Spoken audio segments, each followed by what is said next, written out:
10 कदमदार trade में आप सभी का स्वागत है और लगभग 4 टेक्निकल डेरिवेटिव पैनलिस्ट से बातचीत हम करेंगे और साथ ही साथ बिग मार्केट वॉइसेस की कड़ी भी होगी कार्यक्रम में। मेरे साथ इस कार्यक्रम में रहेंगी मौजूद हर्षता।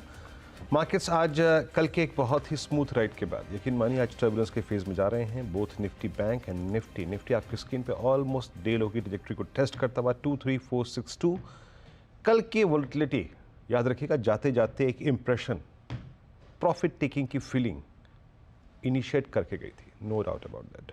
सिर्फ हर चीज़ ये मत देखिएगा कि कल कितना पैसा आया कितना नहीं आया, बट पैसा किस क्रम में आया, किस तरीके से आया, वॉलेटिलिटी कितनी थी वो देखिए। ऑलमोस्ट अब आप डे लो की ट्रैजेक्टरी को टेस्ट करते हुए केस शायद बन रहा है 10 डेमा को टेस्ट करने का।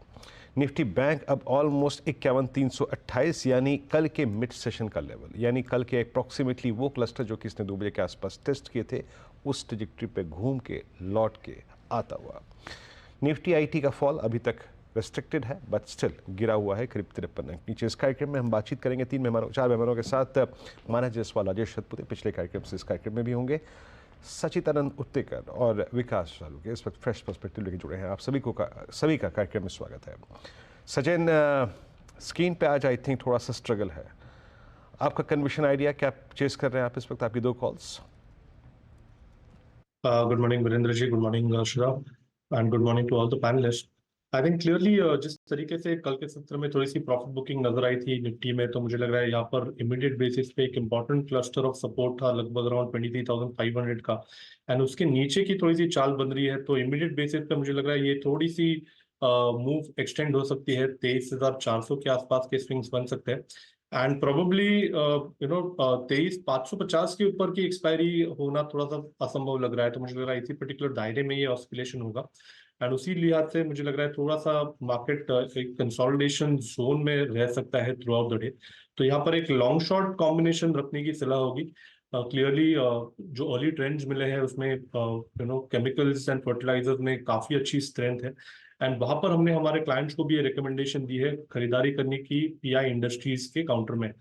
जिस तरीके से वीकली चार्ट्स पे एक अच्छा बेस यहाँ पर नजर आ रहा था, एक कॉन्ट्रैक्टिंग ट्रायंगल फॉर्मेशन था, उस ट्रायंगल से 3700 के ऊपर एक अच्छा ब्रेकआउट एस्टैब्लिश हुआ है एंड जिस तरीके से ये पैटर्न है, इस पैटर्न के प्रोबेबल टारगेट्स लगभग अराउंड 3940 के आसपास प्लेस्ड है। तो यहाँ पर पीआई इंडस्ट्रीज के फ्यूचर्स में खरीदारी करने की सलाह होगी, आपको स्टॉप लॉस लगभग 3705 के आसपास प्लेस करना है। ऑन द शॉर्ट साइड मुझे लग रहा है यहाँ पर ऑटो पे थोड़ा सा दबाव है एंड वो पर्टिकुलर दबाव थोड़ा सा और एक्सटेंड भी हो सकता है एंड यहाँ पर टू व्हीलर ऑटो में जिस तरीके से ओपनिंग हुई है तो हीरो मोटोकॉर्प में एक अच्छा दबाव नजर आया है। जिस तरीके से ओवरऑल स्ट्रक्चर है मुझे लग रहा है एक अच्छे करेक्टिव फेज में ये स्टॉक अभी आ चुका है। अपने 5 डे एक्सपोनेंशियल मूविंग एवरेज को इसने कल अच्छी तरह क्लोज किया था एंड जिस तरीके से डेटा यहाँ पर बिल्टअप हो रहा है मुझे लग रहा है 5440 के आसपास का स्विंग कंफर्टेबली बनना चाहिए and on the higher side जिस तरीके से इसने ओपनिंग रखी है अराउंड 5600 के आसपास, तो मुझे लग रहा है 5720 के स्टॉप लॉस के साथ अभी भी यहाँ पर फ्रेश शॉर्ट पोजीशंस डिप्लॉय किए जा सकते हैं 5440 के टारगेट के लिए। फिलहाल आपके लिए 2 ट्रेड्स सामने आए हैं। ऑफ कोर्स हीरो मोटोकॉर्प में एक मंदी का ट्रेड है और एक तेजी का ट्रेड है। विकास, आपका क्या पिक रहेगा इस घंटे के लिए? या गुड मॉर्निंग हर्षद जी। देखो, ओवरऑल मार्केट में थोड़ा सा अप डाउन यहाँ पे देखने मिल सकता है वीकली एक्सपायरी की वजह से, बट स्टॉक स्पेसिफिक बहुत अच्छा यहाँ पे मोमेंटम दिख रहा है। इंडियन होटल में वापस ऑल टाइम हाई के ऊपर यहाँ पे ट्रेड करते हुए देखने मिल रहा है, तो मुझे लगता है एक अच्छा रुझान यहाँ पे देखने मिलेगा। और यहाँ पे एडीएक्स और डायरेक्शन मूव इंडेक्स जो है वहाँ पे एक पॉजिटिव यहाँ पे क्रॉस ओवर देखने मिल रहा है।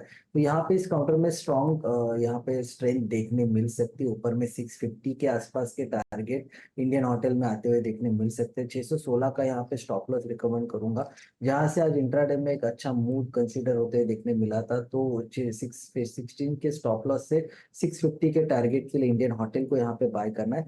दूसरा रहेगा एसआरएफ वापस एक अच्छा मोमेंटम कैरी करते हुए देखने मिल रहा है। जो लॉन्ग टर्म मूविंग एवरेज है 50, 100 और 200 डीएमए, इसके ऊपर अच्छे से ये सस्टेन होते हुए देखने मिला लास्ट 3 ट्रेडिंग सेशन में। तो मुझे लगता है एक फ्रेश ब्रेकआउट इस काउंटर में देखने मिलेगा, जो इसको वापस 2600 के टारगेट के लिए इसको बाय करना है। नीचे में जो इंपॉर्टेंट सपोर्ट देखने मिलेगा वो 2370 का है, जो 200 डीएम है।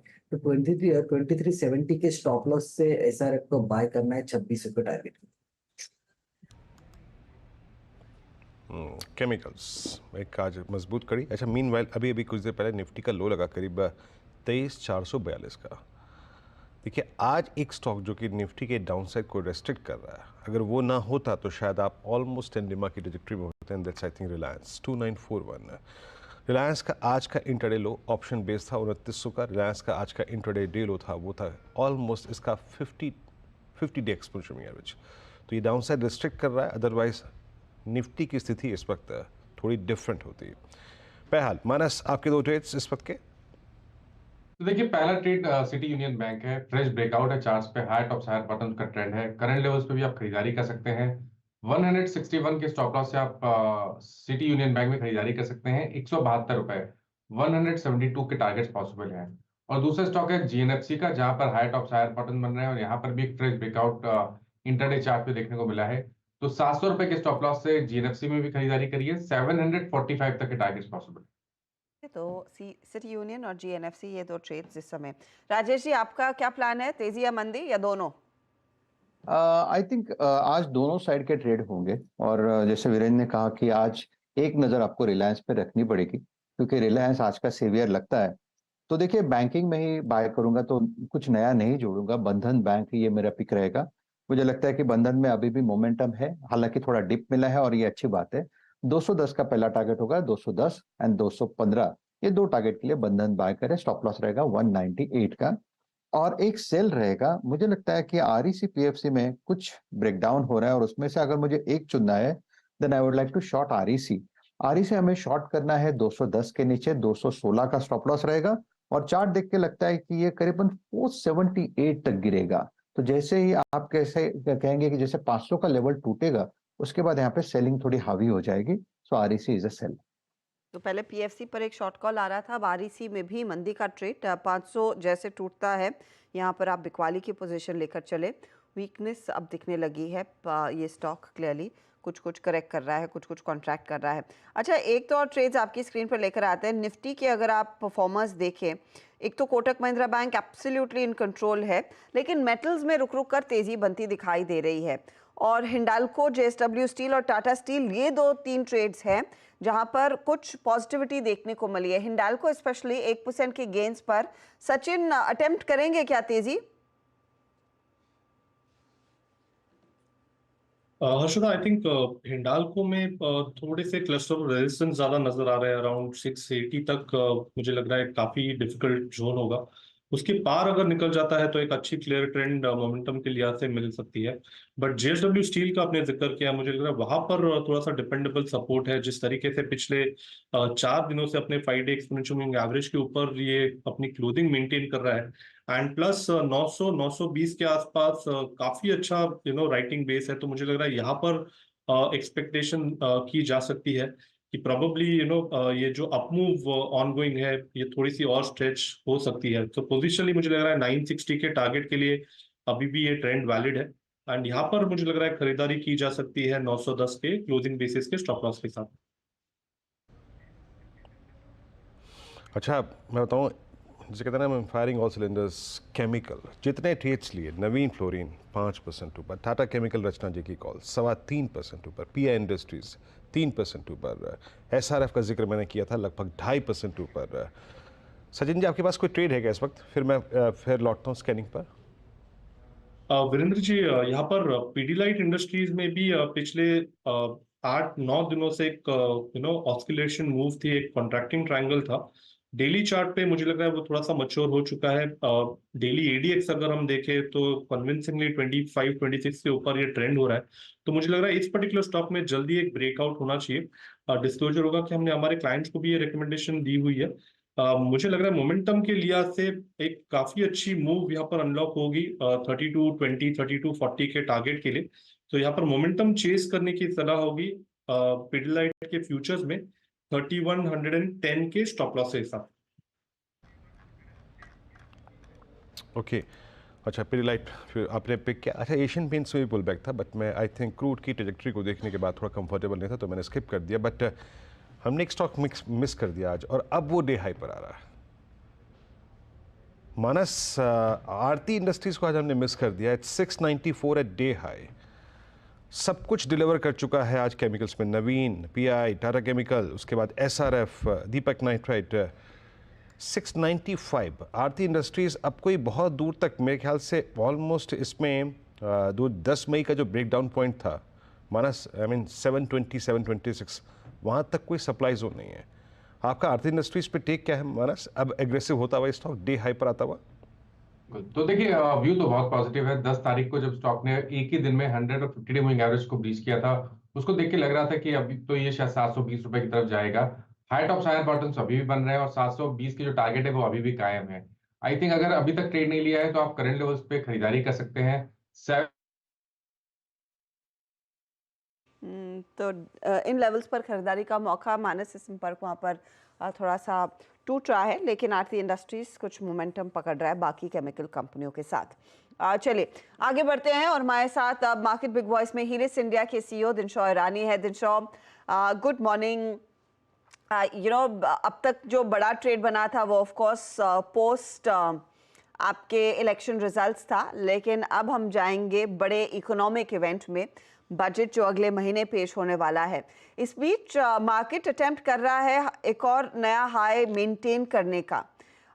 इस समय मार्केट पर आपकी अप्रोच क्या है? क्या आपको लग रहा है बड़े रिफॉर्म्स बजट में उसकी कुछ झलक देखने को मिल सकती है? हर्षद जी, पहले तो धन्यवाद आपका कि शो पर आमंत्रित करने के लिए, और आपके दर्शकों को वेरी गुड मॉर्निंग। तो हर्षद जी, एक्चुअली हमें यही लगा था कि एक्चुअली पहले जब रिजल्ट आया था सब पैनिक किए थे 4 जून को, लेकिन उसके बाद आपने देखा होगा कि मार्केट काफी स्टेबलाइज हो गया, और वो आई थिंक एक बार कैबिनेट अनाउंस हुए, पोजीशंस अनाउंस हुई, तब अंडरस्टैंडिंग थी कि पुरानी गवर्नमेंट का भी प्रभाव है पूरे उसपे, कैबिनेट पे, इसलिए मेजर मिनिस्ट्रीज कोई बाहर नहीं गई, सब अंदर ही रही। तो ऑब्वियस था कि ये जो पॉलिसीज है, पुरानी पॉलिसीज है, वो कंटिन्यू रहेंगी। बहरहाल थोड़ा पॉपुलिस्ट बजट को रखना पड़ेगा आपको, क्योंकि जिस हिसाब से रिजल्ट्स आए थे, obviously government will try to be a bit more populist in the budget, पर उसके लिए तो उनके पास एक एडिशनल 1 लाख करोड़ जो आरबीआई ने दे दिए थे उनको ऊपर से, मतलब 2 लाख जो करोड़ दिए थे एज डिविडेंड, वो आई थिंक उनके पास पड़े हुए करने को। और आपने ये भी देखा कि एमएसपी के जो प्राइसेस अनाउंस हुए थे वो दे वर मोर और लेस इन लाइन, मतलब इतना कुछ ज्यादा नहीं थे और ज्यादा कम भी नहीं थे, पर मोर और लेस लाइन में थे। तो इट्स ऑब्वियस कि इतना भी वो नहीं रहेगा, इसलिए हमें लग रहा है कि आपका जी हमारा जो ये बजट आने वाला है आज के, जो hopefully 3rd week 4th week जून में आने वाला है, जुलाई में सॉरी, वो शायद पुरानी जो आपकी ग्रोथ पॉलिसीज है वहां कंटिन्यू रहेंगी, और इसीलिए जो आपका मार्केट, हमारा जो मार्केट दिख रहा है आज की तारीख में, एक टाइट बैंड में ही घूम रहा है, और सारा क्यू आई थिंक बजट से ही होने वाला है। उसके बाद जो मूव है वो देखना पड़ेगा। अच्छा दिनशॉ सर, नमस्कार, वीरेंद्र बोल रहा हूँ। ये 7 जून के बाद, 10 जून के बाद, शपथ ग्रहण के बाद एक और चीज़ बदली है, और वो है लिक्विडिटी पैटर्न। एफआईएस ने पैसा, अगर आप देखें, बहुत तीव्र गति से, बहुत छोटे टाइम फ्रेम में 10-12 हज़ार 15 हज़ार करोड़ रुपए झोंका है। इंडियन मार्केट्स की प्लेसमेंट कैसी है? आई मीन एफआईएस प्रोस्पेक्टिव क्या है? बीच में आई थिंक लास्ट 4 महीने चाइनीज़ मार्केट और हांगकांग के मार्केट उनको इम्प्रेस कर रहे थे। अभी इवेंट्स के मद्देनज़र सरकार का गठन, मंत्रिमंडल मोर और लेस प्रीवियस वाला ही, और साथ ही साथ budget closure to I think almost 3rd week of I think July, हमारी प्लेसमेंट लग कैसी रही है इंडियन मार्केट्स की इस वक्त, और क्या वाकई ये जो पैसा आ रहा है अभी कुछ समय तक चेस करेगा मार्केट्स को? जी वीरू जी, एक चीज अच्छी थी कि जो चाइना में जो डाइवर्ट हुआ था पैसा, वो आई थिंक ज्यादा स्मार्ट निकला, क्योंकि दे अंडरस्टूड कि इतना कुछ वहां पे हुआ क्या था। वहां पे पॉलिट ब्यूरो मीटिंग हुई और उन्होंने अनाउंसमेंट किया कि हम लोग हमारा जो जीडीपी ग्रोथ है वो पुश करेंगे, बट पुश कैसे होने वाला था? From exports. और आपने देखा कि यूएस ने इमीडिएटली आके कर्व्स लगा दिए, ड्यूटी एडिशनल ड्यूटीज लगा दी, यूरोप ने फॉलोड सूट, उन्होंने भी अपनी ड्यूटीज बढ़ा दी ऑन चाइनीज प्रोडक्ट्स। तो इट वाज ऑब्वियस कि ये एक लिमिटेड अमाउंट ऑफ ग्रोथ होने वाली है, और बियॉन्ड दैट ऑब्वियसली दूसरी कंट्रीज भी प्रोटेक्ट करेंगी अपने आप को। इंडिया ऑलरेडी कर रहा था। तो इट्स ऑब्वियस कि जो जो एफआई का पैसा था, जो सोच रहे थे कि अभी इकोनॉमिक ग्रोथ है, वो इतना बढ़िया नहीं निकला, और इसलिए एक स्टेबल इकोनॉमी में आ गया है, जो जो शायद हमारी है आज की तारीख में। और इसलिए हमें लग रहा है कि ये जो पैसा है वो आपका कंटिन्यू रहेगा। मुझे नहीं लगता है ये इट्स अ फास्ट मनी और समथिंग, तो ये कंटिन्यू रहेगा प्रोवाइडेड हमारे बजट में कुछ ज्यादा उथल पुथल ना हो। एक जो रूमर पहले हमने सुनने में आया था वाज कैपिटल गेन्स का, कि शॉर्ट टर्म कैपिटल गेन्स का काफी कुछ हद तक कुछ छेड़छाड़ होगा, पर वो सब हमें नहीं चाहिए आज की तारीख में। हमें चाहिए कि हम अट्रैक्ट करें फॉरेन कैपिटल को, और उसके चलते थोड़ा उसको जो स्टेबिलिटी है वही बनाए रखें। और दूसरी जो एक रिसेंटली हमने खबर सुनी थी वाज एफएनओ मार्केट के लिए, कि कुछ वहां पे होने वाला है, क्योंकि काफी लोग एफएनओ में पार्टिसिपेट करते हैं और इक्विटी में नहीं करते, तो उधर हमें लग रहा है कि एक पॉजिटिव इंसेंटिव देना चाहिए rather than a negative hit. तो उसके चलते कुछ करें जहां पे वो एफएनओ वाले भी जो इक्विटी में पार्टिसिपेट करना चाहते हैं आज की तारीख में, वो इक्विटी मार्केट में एक्चुअली डिलीवरी मार्केट में आ जाए rather than remain in the FNO. So ये सब आपको थोड़ा संभाल के करना पड़ेगा। बहरहाल ऐसा तो कुछ लग नहीं रहा कि कुछ ज्यादा कुछ नेगेटिव होने वाला है, इसलिए हमें काफी कंफर्ट है आज की तारीख में। पर एक जो पॉकेट है जो काफी ओवर वैल्यू लग रहा है आज की तारीख में, वो ये है हमारा मिड कैप्स जो स्पेस है, वो काफी ओवर वैल्यू लग रहा है, क्योंकि जैसे आपने बोला कि इतना पैसा आ रहा है मार्केट में, और जो मिड कैप स्पेस में पैसा आ रहा है वो सिर्फ 150 स्टॉक में ही बट रहा है, और वो 150 स्टॉक का वैल्यूएशन कुछ ज्यादा ही ऊंचे हो गए हैं as compared to large cap और इवन स्मॉल कैप। तो इसलिए हमें वहां पे ज्यादा कंफर्ट नहीं है, रादर लार्ज कैप में बहुत ही ज्यादा कंफर्ट है। थोड़ा कंफर्ट हमें स्मॉल कैप में भी है, और मिड कैप में हमारा कंफर्ट थोड़ा कम है। अच्छा सर, इसी पैसे ने जो प्रभाव दिखाया दिनशॉ सर पिछले 10 दिन वाले, जो पैसा आया एफआईएस का, वो बैंकों को चेज किया। और आपको मालूम ही होगा मैं जिस तरह बढ़ रहा हूँ, एंड दैट्स एचडीएफसी बैंक। वो जो डिफरेंशियल परसिस्ट कर रहा था बिटवीन पीएसयूज और प्राइवेट बैंक्स और उनकी परफॉर्मेंस में, उसको सडनली इसने फिल कर दिया।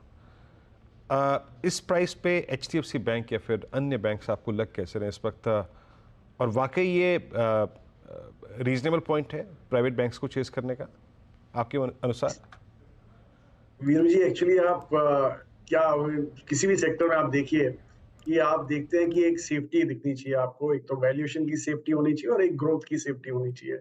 ये शायद ही ऐसा सेक्टर आपको मिले जहां पे एक ग्रोथ तो रहता ही, आप कोई भी खराब भी साल देख लीजिए, यहाँ ग्रोथ रहता है, शायद कम रहता होगा लेकिन ग्रोथ बिल्कुल रहता है, क्योंकि ये जो सेक्टर है financial services, banks in particular, वो एक रीढ़ है हमारी इकोनॉमी की, बैकबोन है इकोनॉमी की।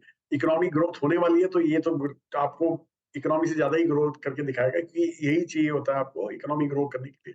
तो इसलिए हमें लग रहा है कि एक तो यहाँ पे परफॉर्मेंस की स्टेबिलिटी है, मतलब एज एन अर्निंग्स ग्रोथ की आपकी स्टेबिलिटी है, और दूसरा वैल्यूएशन कंफर्ट तो बहुत ही ज्यादा है, क्योंकि आप प्री कोविड के हिसाब से देखें तो शायद यही एक सेक्टर है जहां पे इतना मूव आया नहीं है, जहां पे मतलब वैल्यूएशन प्रॉब्ली प्री कोविड से कम ही है काफी सारे बैंकों में। इनफैक्ट एचडीएफसी बैंक की आपने बात की, even adjusting for the merger, I think the valuation जो आज की तारीख में वो काफी कम है as compared to what was before that, before the covid period. तो इसलिए हमें लग रहा है कि ये एक सेक्टर है। और दूसरा जैसे आपने बोला एफआई का जो मेजर सेलिंग था वो यही सेक्टर में था, जो अभी तक जो बेचे थे बिफोर दे स्टार्टेड बाइंग, वो यही सेक्टर बेच रहे थे, क्योंकि यही सेक्टर में हैवी हुआ करते थे, और इसलिए जो बाइंग हो रही है वो वापस वहीं पे आके वो वापस खरीद रहे हैं। तो इसलिए हमें तो बहुत ही कंफर्ट लगता है। इनफैक्ट इतना कंफर्ट था कि हमने एक सेक्टर स्पेसिफिक फंड निकाला है, जो शायद हीलियोस की तरफ से पहला ही फंड था जो काफी हद तक एक ही सेक्टर में होने वाला है।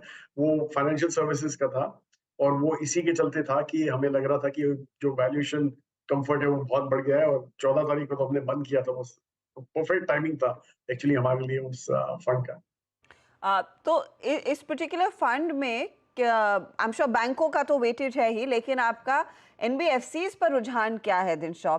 आपका बजाज फाइनेंस, श्रीराम फाइनेंस, कई सारी छोटी एनबीएफसीज पर मार्केट में, स्पेशली जब आप मिड कैप्स की बात करते हैं, काफ़ी अट्रैक्टिव वैल्यूएशंस की बात होती है। क्या उधर भी आप लोग एक्सपोजर ले रहे हैं? सो हर्षद जी, अच्छा हुआ आपने ये सवाल पूछा। मैं बताऊंगा नहीं कौन से स्टॉक है, वो तो आपको पता चल जाएंगे 30 तारीख के बाद जब हमारा पोर्टफोलियो आएगा। पर एक चीज मैं बता दूं आपको कि बैंक एक छोटा ही पोर्शन है पूरे सेक्टर का, मतलब वेट ज्यादा है क्योंकि सारे लार्ज कैप्स है वहां पे, लेकिन बैंक एक ही पोर्शन है। बाकी 12-13 ऐसे सब सेक्टर्स हैं फाइनेंशियल सर्विसेज में जो बहुत ही ज्यादा एक्साइटिंग है। एक तो आपने नाम ले लिया एनबीएफसीज वगैरह, जो कंज्यूमर फाइनेंसिंग है, कमर्शियल व्हीकल फाइनेंसिंग है, तो वो सब है, वो तो हमें पहले से ही पसंद है। हमारे फ्लेक्सी कैप में तो वो ही दिखते ही हैं आपको। दूसरे हमें जो पसंद है वो है वो gatekeepers to wealth as we call them, जैसे वेल्थ मैनेजर्स हो गए, या तो ब्रोकर्स हो गए, या एक्सचेंजेस हो गए, या डिपॉजिटरीज हो गई वगैरह, ये सब भी हमें काफी पसंद है। फिर दूसरे इंश्योरेंस कंपनीज हैं जो आप शायद पूरा बाजार भूल गए उनके बारे में। तो लाइफ स्पेस में तो हमें ज्यादा कंफर्ट है। तो ये सब जो है आपको काफी अच्छा मिक्स मिलेगा सर्विसेज में। और हमें यही लग रहा है कि जो पूरा सेगमेंट है वही पार्टिसिपेट करेगा इसमें, क्योंकि जैसे ही आपके पर कैपिटा ऊपर जाते हैं ये सब एंसिलरीज आपके साथ में काम करने लगती हैं। तो अपॉर्चुनिटीज वहाँ पर क्लियरली कई सारी मिलेंगी। अच्छा, आज सुबह से हम फिर से इन केमिकल स्टॉक्स की बात कर रहे हैं जहाँ पर एक थोड़ा बहुत रुझान बनता हुआ दिखाई दे रहा है। हालांकि अभी भी कमेंट्री वो ग्लोबल फुटप्रिंट के लिहाज से देखे तो पॉजिटिव नहीं हुई है। लोग अभी भी कह रहे हैं कि कि इन्वेंट्री पाइल अप है, उसको कुछ ट्रिम डाउन करना चाह रहे हैं। जापान में कुछ कंपनियों ने अपना आउटलुक दरअसल FY24 के लिए रेवेन्यू गाइडेंस कुछ कम किया है। लेकिन केमिकल्स एज अ बास्केट क्या उतनी अट्रैक्टिव है जितनी शायद 6-8 महीने पहले थी? बिल्कुल नहीं अर्शदा जी, हमें तो बिल्कुल पसंद नहीं है। हमारे पोर्टफोलियो में एक भी आपको केमिकल कंपनी दिखेगी, क्योंकि कॉल यहाँ पे क्या है कि आपकी जो इन्वेंट्री पाइल अप हुई थी वो इसलिए हुई थी क्योंकि चाइना एग्रेसिव हो गया था, और दूसरा ऑब्वियसली डिमांड थोड़ी कम भी हुई थी, पर चाइना का एग्रेशन कम नहीं हुआ था। लेकिन आप ये सोचिए कि एक बार जब इन्वेंट्री क्लीन अप होगी तो ऑब्वियसली एक साइड में हमारा जो नेबर है वो काफी मोटा है इस गेम में, इस प्ले में, इसलिए वो तो ऑब्वियसली वापस डंपिंग चालू करेगा। तो हमें इतना कंफर्ट नहीं है यहाँ पे, और वैल्यूएशन भी फ्रैंकली इतने ज्यादा एक्साइटिंग नहीं हुए हैं। जो आई थिंक जो रन अप आप देख रहे हैं वो बेसिकली स्टॉक काफी टाइम से पड़े हुए थे, तो इसलिए someone is buying them, otherwise हमें कोई कंफर्ट नहीं है इस सेक्टर में।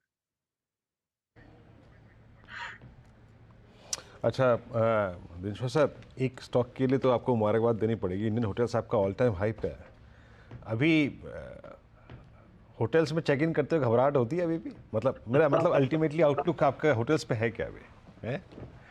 जी, होटल में चेक इन रूम रेट देख के घबराहट होती है रादर। तो वैसे तो हमें स्टॉक अभी भी पसंद है। एक्चुअली हमारे जो टूरिज्म सेक्टर है वो हमें काफी पसंद है, और हमें लगता नहीं है कि यहाँ पे आपको वैल्यूएशन कंफर्ट, मतलब आप वैल्यूएशन की बात करें तो पूरा मुझे लगता है सेक्टर क्या इंडिया ही रीरेट हुआ है, और इसलिए ये सेक्टर ज्यादा ही रीरेट हो गया है। लेकिन हमें अभी भी लगता है कि यहाँ पे given the पॉसिटी of quality rooms, जो आपकी अच्छी कंपनियां हैं, तो वो तो बहुत ही बढ़िया करेंगी, इसलिए हम इस सेक्टर में डटे रहे हैं। इनफैक्ट एक IPO आया था जिसमें हमने पार्टिसिपेट भी किया था प्योरली ये सेक्टर में। तो इसलिए हमें तो काफी कंफर्ट है यहाँ पे टूरिज्म स्पेस में।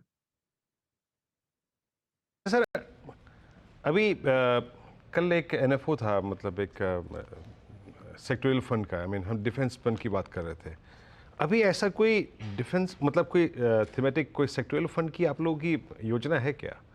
और अल्टीमेटली मैं डिफेंस भी आपका आउटलुक जानना चाहूँगा। कल उस फंड के बारे में बात कर रहे थे, क्या ऐसे सेक्टोरियल फंड्स में अभी तक मतलब जो वो इम्पैक्ट कॉस्ट का इशू नहीं आता फंड मैनेजर को सर? क्योंकि लिक्विड स्टॉक्स है काफ़ी, या फिर इम्पैक्ट कॉस्ट काफ़ी हाई होती है। नहीं वीरू जी, बिल्कुल बराबर बोला आपने। इसीलिए हमारा जो सेक्टोरल फंड था वो फाइनेंस को लेके था, जहाँ पे काफी लिक्विडिटी है, तो हमें कोई प्रॉब्लम नहीं था यहाँ पे। लेकिन आप जब डिफेंस की बात करते हैं तो चुनिंदा ही स्टॉक है जो एक्चुअल डिफेंस प्लेज है, बाकी सारी जो एंसिलरीज है वो भी काफी इलिक्विड नेम्स हैं। जो चुनिंदा स्टॉक भी है वो भी काफी इलिक्विड नेम्स हैं, आप लेने जाइए तो आप ही भाव खींच देते हैं। इसलिए हमें बिल्कुल कंफर्ट नहीं है उस सेगमेंट में। इनफैक्ट ऑफ लेट तो हम ट्रिमिंग करना चालू किए हैं हमारे ये पर्टिकुलर पोर्शन को, क्योंकि हमें वैल्यूएशन बिल्कुल ही बहुत ही ज्यादा ऑफ द चार्ट्स लग रहे हैं यहाँ पे।